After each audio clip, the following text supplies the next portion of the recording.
We don't know the next coach is going to be fired, but what we do know is that whoever is coaching Washington better be cautious of the next move they make, because the proclaimed coach killer is now there, and this is the jersey he will be wearing for Washington. Check out Trae Young, man. Doesn't he look happy? You wearing number 3? Yeah. CJ number? It's actually Bradley Beal's number. I ain't gonna lie. I kind of rock with Trae in Washington, though. I know I've seen some reports talking about he's not gonna play. I think everybody with sources, me and Swiper might as well quote our sources and just say anything on the timeline, because I don't know. I think he will play, but I like Trae in Washington. I ain't gonna lie. I think he turned Washington up, though. I think he turned him up. I think it fits. Why you like him? Because I think it fits how he wants to play. Like, as much as people pretend like they want certain players to play with them, I think all basketball players sometimes just want it their way. Like, Trae is one of them guys, like, like he a superstar in his own right. But I think when you start trying to, like, say, well, let's add a guard next to him like DeJounte Murray, or let's add this guy to him, like, yes, he's gonna welcome it, but I think deep down, I don't think he want that extra dude next to him unless it's a big, unless it's like a big, legitimate big. So I think him going to Washington and having characters around him that cover up the blind spots that he have and that he can offer something to him. I like Trae in Washington. I think it's gonna be good for their city too. Like, I think Trae's gonna turn Alex Sarr up. Oh, absolutely. Like, he gonna turn I think Alex Sarr. I think Alex Sarr gonna turn him up. I can see that too, Damo. Yeah, absolutely. Trae Young is now in a situation where he can openly just be a number 2. It's gonna be great for him. It's gonna be great for him. It's gonna be great for his career. I can't wait to see it.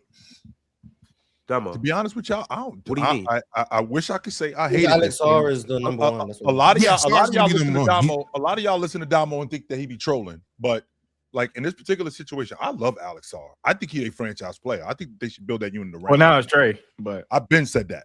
It's that 2026 lottery pick. That's what it is. But Mars thinks that they don't have that franchise. That's player. that franchise player. That 2026 lottery in the draft. But if the ball's bounced the right way, yes, I do. I think it's Alex Sarr. I think Alex Sarr is going. Really quickly, Ron. I think Alex Sarr can be a multiple 20 and 10 guy. He could stretch the defense. He got a real good pick and pop game. I think he one of the better defenders in the game. I rock with Alex Sarr. That rim protection is not empty. Unlike guys like Hassan Whiteside, no, it's legit. It is definitely legit. I'd like to see him rebound a little bit more, but I do think that, and I think that he will. But I think that having a guy like Trae Young, I think that could advance his offense because he can shoot the long ball. He can finish around the rim. He can pick and pop. He can play on the box. So, and you can construct your offense around him, right? You could construct your offense as a bucket getter around him. So I love Alex Sarr. I definitely think they got their franchise player. Yeah, Trae and Buddy gonna get real busy. I didn't know Alex Sarr was shooting damn near 37% on 3 attempts this year. Yep. Ron. Alex Sarr got a unique skill set, bro. Like, he got a unique skill set. Like, I like him a little bit off the bounce. I like sometimes he can be physical and sometimes he can play finesse. I like Alex Sarr. I don't know. I think Trae and Alex Sarr in a pick and roll or pick and pop, and we can go into another action with a shooter like Trey Johnson over there in the corner. I'll be spamming that shit all game. I'm them TNT minutes is gonna go crazy. The TNT minutes are gonna be nice. I'm spamming. The new thing in the NBA, everybody running is this double drag screen. That little double drag screen. They put a shooter at the top, one roll. First of all, I've been running that shit since like 2014 with kids. But that one roll, one pop with the shooter or two shooters, they teams just been spamming that shit. I want to see Trey Johnson in that action because you can run so many different things out of that. But I don't know, man. That shit gonna be either junk ball in Washington or that shit gonna be some good hoops. Yeah, I do think that Alex Sarr definitely will be. It might not be this year, might not be next year, but at some point he's gonna be the best teammate that Trae Young ever played with, and not just in terms of just skill wise, more so fit wise. John Collins, he's going to be better for. He's going to be better for Trae Young than John Collins, and he's going to be better than John Collins was at his apex. I don't know, man. John Collins underrated, brother. That motherfucker don't miss, boy. It's a difference between John Collins is an undersized big, it's a difference between that and a guy like he was bouncy too, but a guy like Alex Sarr, who's a legit 7 foot, can play on the block, which John Collins didn't really do, can pop, can still catch the alley-oops like John Collins, and plays defense, runs like a gazelle. Yeah, it's just like it's a big difference. And he was drafted as a project on offense. Oh man. Who was drafted as a project on offense? Sarr. When he first came in the league, he was a project on offense. Yeah. I mean, I think he was a project. Period. I think he was a project. Period. Nah, Jaylen Brown was just ass on offense. This is different. I remember Jaylen Brown on the cow, man. I wanted JB so bad in 16. Yep, 16. I wanted him so bad. You wanted him in Denver, Swiper? Heck yeah, bro. He was cold. I didn't think Murray was gonna fall because I thought Murray obviously is again the hoop heads, no college hoop heads. He was the first freshman ever to average 20. I thought Murray was crazy at Kentucky. Like, yeah, that was Tyler Euler's team, but that's cool. That's cool. No, it wasn't. It wasn't at all. That was Tyler Euler's team. It absolutely wasn't. Absolutely was Tyler Euler's team. No, it wasn't. You didn't watch. You didn't watch them. You weren't even watching basketball at that point. I wasn't watching. This is 2015. You weren't even watching. You weren't even watching basketball at that point. That was Tyler Euler's team. No, it was Tyler Euler's team. But Jamal Murray was cold. That was Tyler Euler's team. Jamal Murray was cold as hell. Swiper, can I ask? Because you brought up Kentucky. Are people ever going to talk about how John Calipari just tricks people about big men? Well, used to trick people about big men in that 10-year stretch. Cat, Bam, name them. Name the big. DeMarcus Cousins. They didn't get real time. Not even real time. They weren't allowed to play their game. Yeah. You wouldn't let them play their game at all. I mean, that's what got ruined. You ain't gonna convince. Skylar Bissiere got ruined by going to Kentucky. That was. But Cat what you mean? Skylar Bissiere got a chance to play.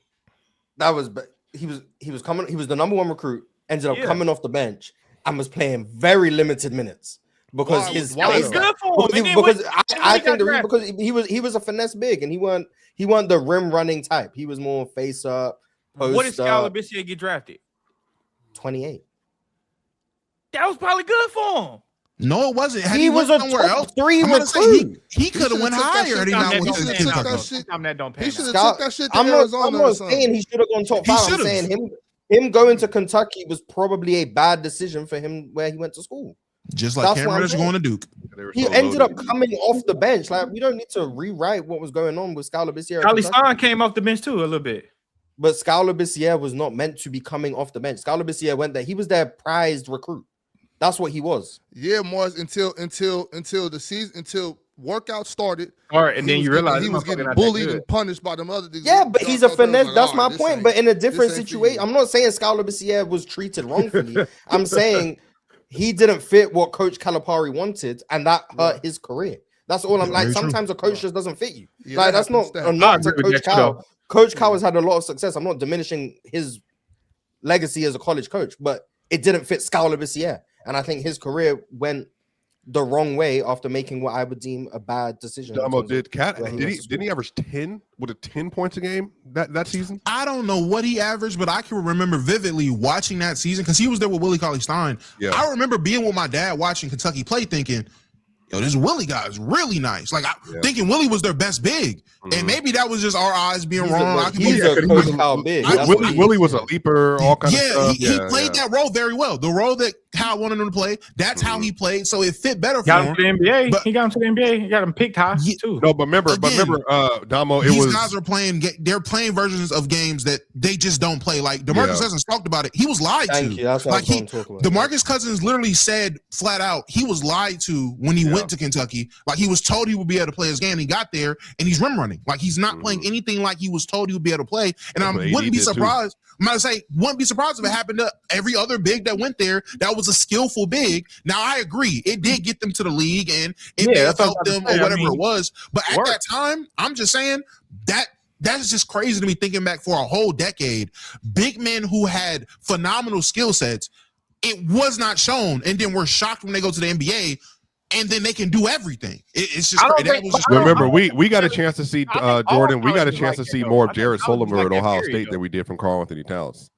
Like Jared Sullinger, Cat ain't shoot a single 3 in college. No, he did not. Shoot. He wasn't allowed to. You go watch Cat high school film. Cat could shoot. Like that was one of the things that made him like special. But he didn't shoot a single 3 in college. He comes to the league, he's shooting 40% like right away. So it's like, Coach Cal has his way of doing things, and that's not a bad thing. He has his way of doing things. It just doesn't matter. But it's not about whether or not Coach Cal is a. It's not about whether or not Coach Cal is a good or bad coach, or he doesn't. it's about it doesn't work for everyone. That's it, and that's fine. Not every coach works for everyone. That's life. So there's some bigs that's going to work for. There's some bigs that are still going to get to the league because of their talent level, because they're going to develop skills such as the rim running stuff that is valuable, being a good screener, being able to deep seal. All of those things are valuable skills. So Coach Cal is a good coach. No one's questioning that. But what I'm saying, and I think Domo is probably leaning towards agreeing with me, is that style of play can also hamper some players' development because you're not allowing to do the things that made them good or special in the first place because you have your set identity on how you want your bigs to produce. And that doesn't fit everyone. Not every big can do the things that you want him to do, or that doesn't make them the best versions of themselves. But the bigs it does make the best version of themselves, or Willie Cauley-Stein, you get them drafted 6th overall. So like, there's differences to it. It works for some people, it doesn't work for others. That's it. That's life. It hurts Skal Labissiere, though. I don't think it hurts Skal Labissiere. I think anything can help. I really think Skal Labissiere was just gonna be who he was. Like once people realized like he was kind of soft and shit too. Like I feel like even if he would have went to another school, you would have just saw a worse version of him. I think you would have saw a worse version. I think Cal protected him from the shit that he thought he can do great, but at the college level or at that pro level, it may have not looked like that. And I think Cal just protected him from it, which is fine. I mean, you're going to do an NBA workout anyway. They're going to have you shoot 43s. They're going to have you do all that shit anyway. So they know, like NBA teams know, like, oh, he actually has the ability to do this, and that. But for this team, he's willing to sacrifice. I would also argue it's easier to get drafted as a plug-and-play player than a superstar too. Anyway, though, it's easier to get drafted. Like that's why Willie Cauley-Stein was able to go 6. Let's not forget that Karl Anthony Towns. He was averaging what 10 a game. I thought it was 10. He was averaging. Just so you know, Anthony Davis was averaging like 11. No, but Anthony Davis was like Anthony Davis blocking 5 shots a game. It's the panel. Religion get built on cam. Where the check throw smoke and the host go ham. You ain't never seen hoops all hit the raw. Every take got weight, every night we drop. This that barbershop. Courtside, worldwide tone. Welcome to the only show that really feel like numbers jumping like the score.